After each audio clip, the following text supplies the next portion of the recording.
engaging celebrity interviews, exciting updates from Christian filmmakers, movie reviews so you can choose your movies wisely, and so much more here on Faith on Film with Isaac Hernandez and Holly McClure.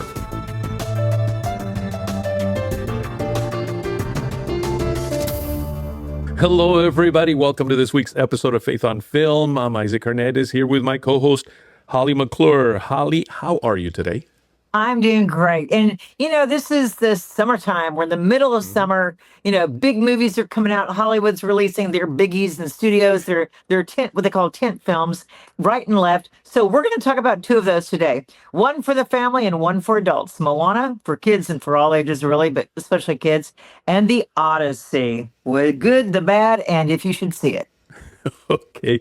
Well, there is one that I really think you should see, and that's who my guest is here to talk about today. Yes.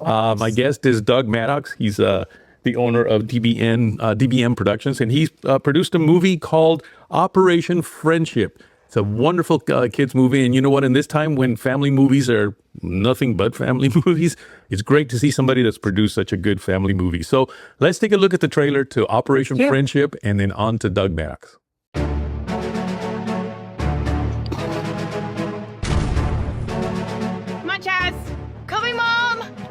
While you're busy getting your nails done, we'll be being guys having hot dogs and root beer floats, huh? Hey, Dad, look at that! Oh, yeah. Guns and Navarone. They're doing good. I'm going in. Private Smith, reporting for duty! That bully Jimmy in our school, the Wedgenator, he has taken over the whole lot at Boone Park. He has tons of army men set up everywhere. I wonder if Chaz knows him. Loser 1 and Loser 2. He says no one can play there unless they fight him for it. And it's for keeps. I joined World War II because the Germans were bullying the world. You gotta stand up for what you believe in, because if you don't, nobody else will. We can beat him!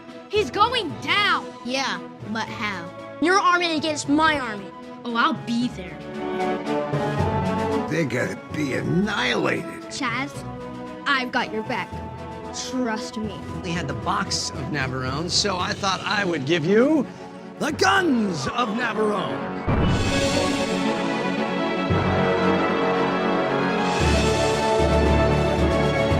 We made tanks out of wood, fooled them completely. We came up with Operation Bodyguard. Doug, welcome to Faith on Film. Hey, Isaac, it's great to see you. Is this your first time on the show? It is. I've known you for a number of years, and I'm so delighted that I, was able to touch base with you again. And we recently finished Operation Friendship, so I wanted to talk to you about it. Well, excellent. And before you do, we just saw the trailer, but I also have seen the entire movie, and I got to tell you, I really enjoyed it. Because there's so many family films, and as I say in quotes, family films that are coming out, have come out, are out right now, and they're supposed to be good for the families, but to be honest with you, they are not good for a Christian family. Technically, they're not good for any family because they promote very unbiblical values, very unholy values. I mean, we're talking about the occult, witchcraft. Some of these characters are summoning evil spirits, and I don't know what's going on, but it was very nice to see a movie that actually is good for the entire family. So why don't I just shut up and you tell us a little bit about Operation Friendship? Well, it really makes me happy that you enjoyed it. My wife and I, we decided to make this movie because of the fact that we care about the next generation. Getting quality stories to them is so essential. And we need to get past the gatekeepers that are on looking for certain kinds of things. But we thought Stand By Me and The Goonies and Sandlot, did such a great job. And they met audiences with these groups of kids that we had to make one. In fact, we've made a couple. We made Operation Friendship and Little Heroes the year before. And it's all around this, family centric. Can a young group make a difference in the lives of others? We really wanted to kind of change the narrative a little bit. And I also read this verse, Isaac, and I've always wanted to put it into a movie. It's the John 12 verse where Jesus says, greater love hath no man than this, that he lays life down for a friend. What happens in this movie is there's a bully, and he's really hurting a lot of friends of Chad's. And Chad's has a grandfather who was a World War II vet. And he was in what was called an Operation Bodyguard maneuver against the Nazis. And fascinating storyline, these group of friends with Operation Friendship to play on Operation Bodyguard come in and help each other. And Chaz has to take the bully. And instead of taking him down, he wins the battle, but he becomes friends. So it's a pretty heartwarming, inspiring, multi-family, anti-bullying message. And we just felt like it's time for us to make this next generation good stories for us to watch. Now, with kids nowadays being so used to seeing, movies with car chases and car crashes and shooting each other and, knocking off their head. I mean, all sorts of just very intense type of scenes. You don't worry that maybe they'll look at this and go, it doesn't have all those things. Well, here's the interesting part. We do have action. That's the fun part of it. We've got action with the playground becomes a battleground of, remember those little military soldiers and tanks and airplanes that we used to play with when we were young? That's what they've got. And it's a battle between who can last the longest when you throw these dirt clod wars across the field. And if the person has the most army people left, wins, and then you get the street cred, right?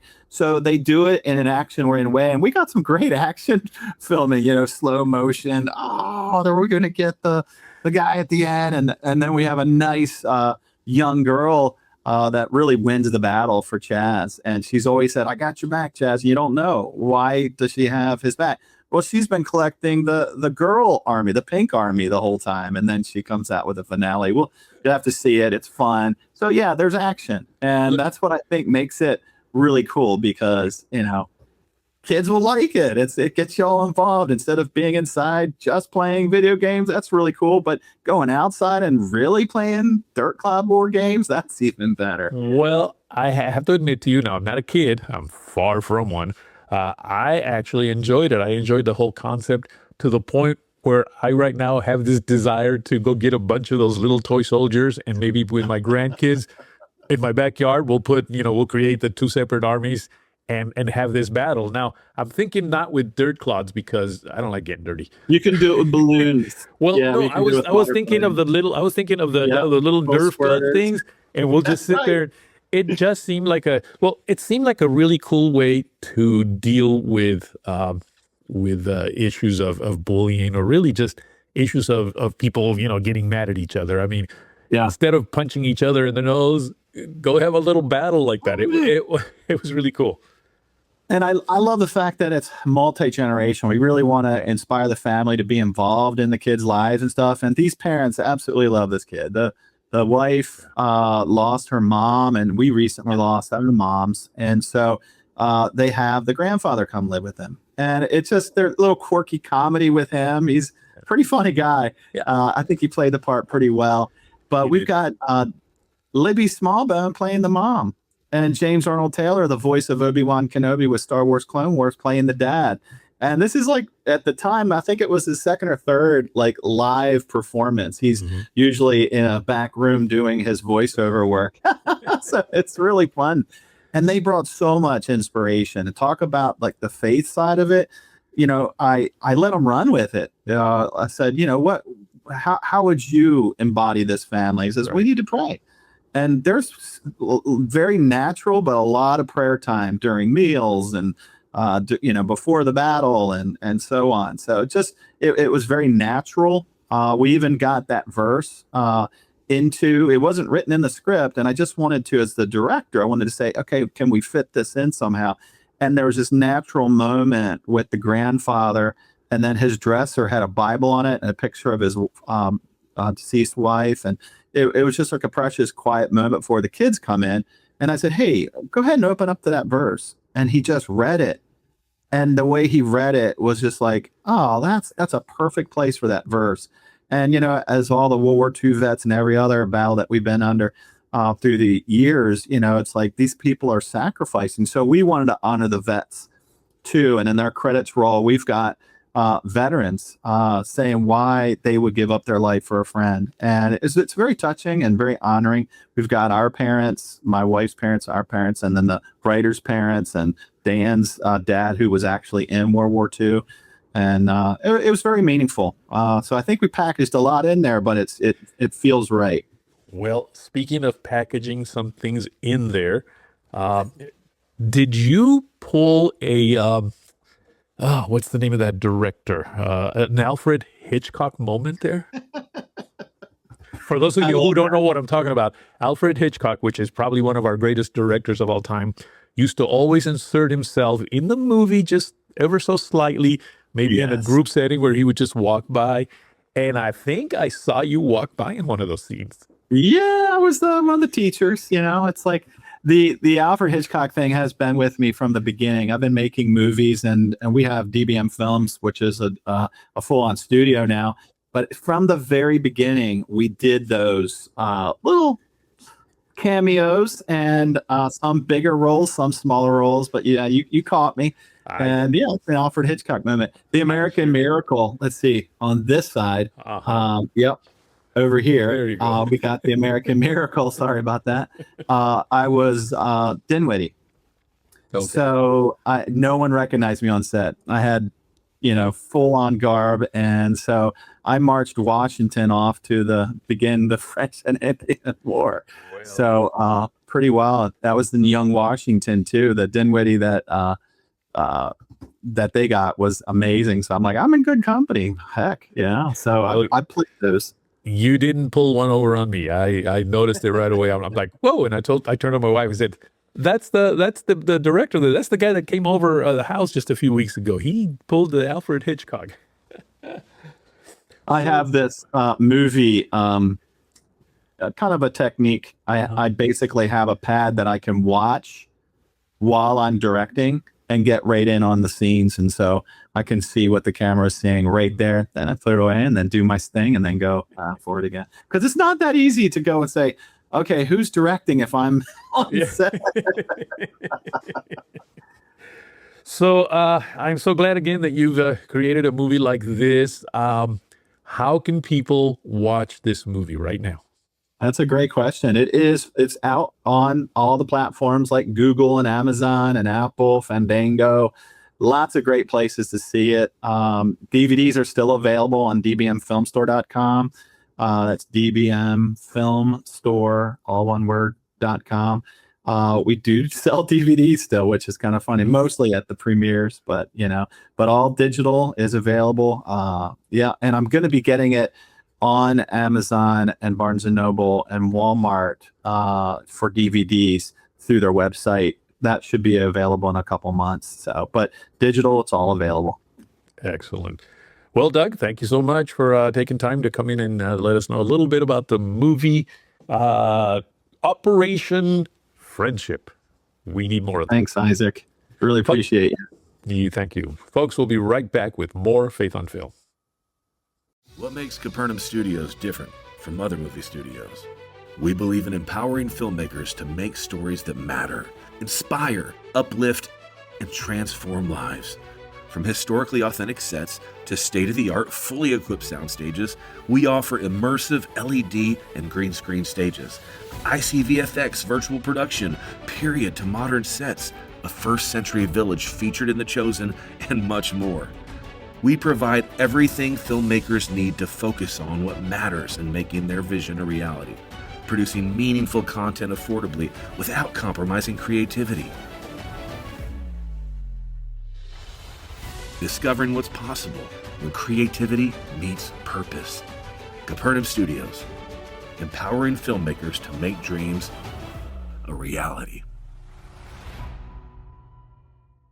Have you been enjoying our show, Faith on Film? We sure do enjoy bringing you information every week on what is happening in and around the world of faith and family entertainment, with interviews with some of the best faith and family filmmakers to reviews of the Hollywood movies being marketed to you so that you can choose your movies wisely. But we cannot do this alone. That is why we are launching the Faith on Film Champion campaign. One definition of a champion is an individual who passionately supports, defends, and fights for a cause. What is a Faith on Film champion? Well, it is an opportunity for you to partner with us and help us continue to bring these great shows to you every week. To learn more about becoming a Faith on Film champion, just visit our website, faithonfilmtv.com. That's faithonfilmtv.com. There you will find all the information you need to become a Faith on Film champion. And now, let's get back to our show. Welcome back, everybody. Holly, so we just saw a great interview about a wonderful family movie. But good interview. Good movie. Thank you. But now you've got some thoughts on another family movie that we want to talk about. What is this all about? Well, Moana is rated PG, and it's almost 2 hours, so be prepared for that. For those who've seen the animated version, it's just 10 years old. They decided to make a live action. So let's take a look at the trailer, and I'll tell you all about it. I know a girl from an island. She stands apart from the crowd. She loves the sea and her people. She makes her whole family proud. Moana, listen. Do you know who you are? The stories are true. The story has just begun. Well, first of all, the good. It's colorful. It's got great songs, same characters, same story, only better because it's not animated, if that's what you want. The other one was only 10 years old, so I think it's fairly recent in everyone's mind. Dwayne Johnson, Catherine Legea are great. Basically the same story, literally, so it can only be judged by really the technical and visual and content. But was it necessary? I don't know. Entertaining, it's beautiful. No better than the animated, really. It's kind of the exact same story. Literally, you know the animated, you know the same story. Okay, the bad. It presents everything magical, and the gods are presented in the opening scene and throughout. It has shape-shifting, which is the rock, magic passed down from the grandmother, magic stones, magic nature. Basically, it's pantheism. It's the honor of nature, the belief that universe is a god, that objects, places, creatures all possess a spiritual essence and soul. So it's really, promoting that belief of pantheism. It's not Christian belief, so it's not woke, but at the same time, it's the other stuff that Disney continues to perpetuate against God with Hollywood movies that kids love, and they kind of don't really know the message they're getting. So, Christian parents, if you go see this, discuss it with the kids after, and point out the facts that this is not Christian beliefs, this is another belief. So maybe your kids can learn from it. Maybe it's a learning experience. Wow. I saw the animated version, the original animated version, and actually have seen it probably at least 2 times because my granddaughter just absolutely loves it. It's probably one of her favorite movies. Mine too. I have to admit, I didn't quite grasp that. And it's because we don't pay attention to these things anymore. And it was a cartoon, so, how cute, how beautiful, and all that. And it wasn't until right now that you mentioned some of these things, and I've been seeing some more things online, that I realized, my goodness, this, this is something that is, to me, really can change a kid's perspective and a kid's mind into how they think about God. That's dangerous. Sure. Oh, I've got a stone. It's magical. It carries power. Oh, the ocean speaks to me. Oh, this island was a goddess who grew up in the island. And then when she went down, she just has a stone to resurrect her again. So the whole Moana journey is to go resurrect this goddess island who has the powers. When I saw it visually live, I was so aware. And I'm like, I've watched this animated movie several times with 2 different grandchildren, actually granddaughters. And you kind of pick up on it, but you kind of don't, like you say, because it's animated. You don't really think, well, but when you see it live and there's no God mentioned, it's the gods. And when you see shape-shifting with a rock, and from his character to shape-shifting different animals and different beings, when the demonic demon tries to rail against them in the mountain and the lava. So it's all through nature. But folks, that's what your kids are taking in. So again, it could be a teaching moment, which I wish it would be. I wish parents go, okay, now let's talk about the things that are not God. It's not Christian. It's another religion, another what people worship and believe. So like I said, the good is there, but the bad to me outweighs it if they're not taught a lesson in it. Yeah, and that's I think the dangerous part is there's good mixed in with bad. Yes. And I know parents will say, yeah, oh, it's just a movie, it's not gonna make any impact on our kids. But it does. Kids' minds are still very pliable, and they start seeing these things, and pretty soon they start to believe them. And again, this is the third time I say this word. I find that dangerous. Yeah, it is. Take a good example, the Harry Potter movies. Out of that, young teenage girls were buying wands and looking up spells and practicing witchcraft. Yeah. Don't believe for a minute that it doesn't seep into your children and who become teens, who become adults. And I bet some of those out there are worshiping Satan as we speak because, they were taught that. So, yes, word of warning. It's a beautiful film, wonderfully done, great songs, all the fun, cheerful things.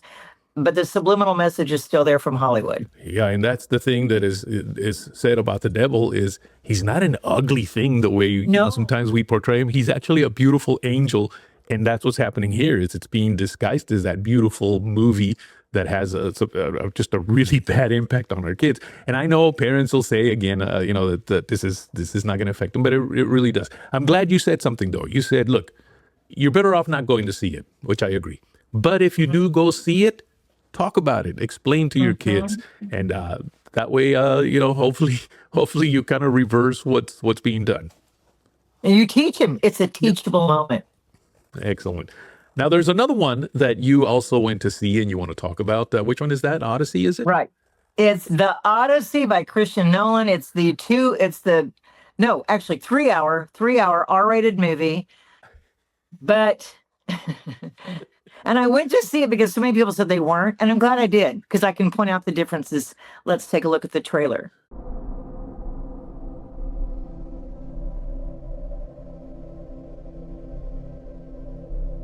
Okay, the Odyssey is about after the Trojan War. It includes the Trojan War, but it's really the dangerous voyage back that the character faces, Ulysses, facing Cyclops, sirens, Calypso, enemies. I mean, all sorts of things. That's the whole movie. Matt Damon, Tom Holland, Anne Hathaway, Robert Pattinson, Charlize Theron, Zendaya, John Bernthal, and many more. It's a cast of who's who characters. Now, Homer wrote this movie 3,000 years ago. Actually, I should say, he wrote the story 3,000 years ago. I'm pretty sure he wouldn't relate with this version. However, the praise of this movie is for Christopher Nolan. The cinematography, the IMAX cameras, it's epic and scale. The third act is the best part of the whole movie. The bad for me. Okay, people are saying it's woke. Well, it's really miscast, okay? Helen of Troy, by definition, was blonde, beautiful, Greek. She is the born princess, the daughter of the god of Zeus. Okay, the face that launched 1,000 ships. I'm so sorry, but Lupita Nyong'o is not a face that launches 1,000 ships, and she's black. And it's nothing against color or race.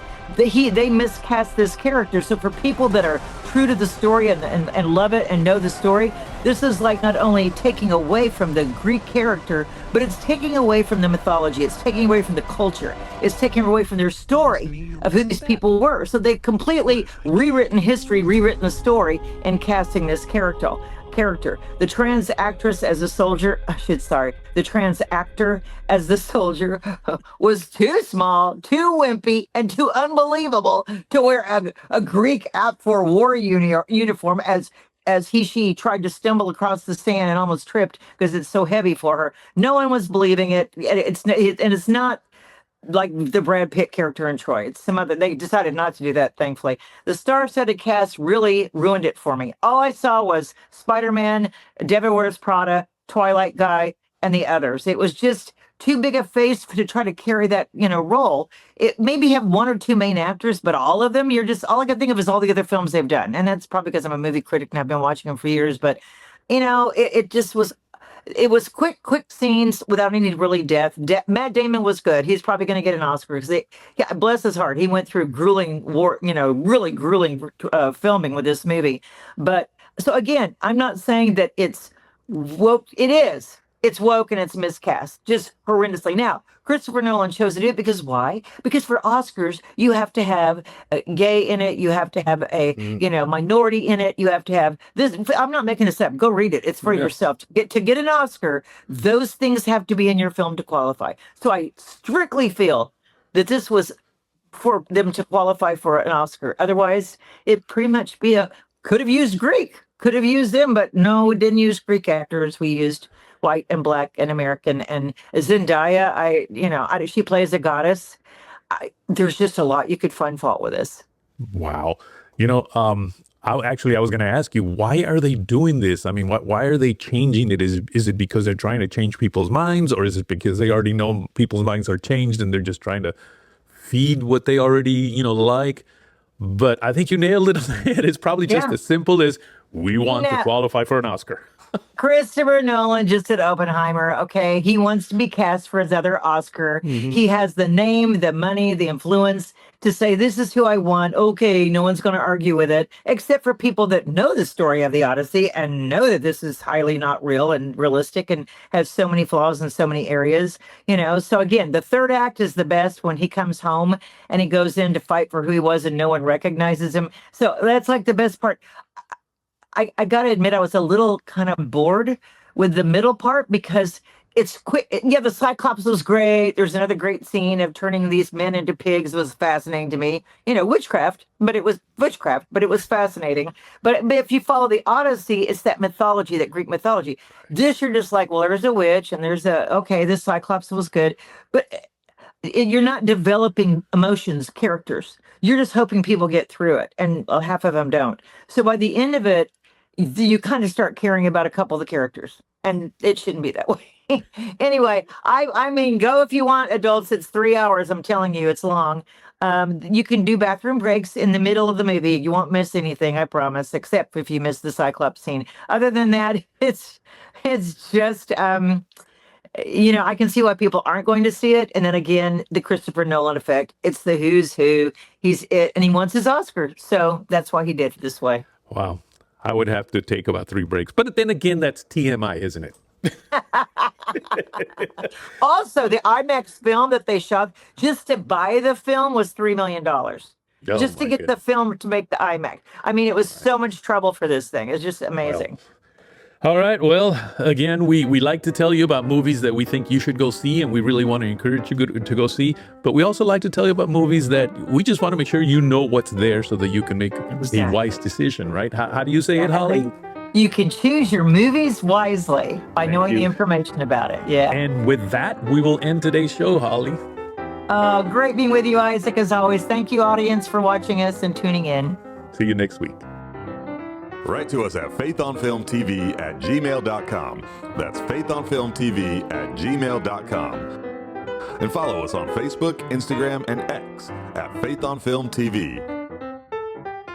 Also, visit our website, faithonfilmtv.com. That's faithonfilmtv.com, where you'll find links to all of our past shows and much more.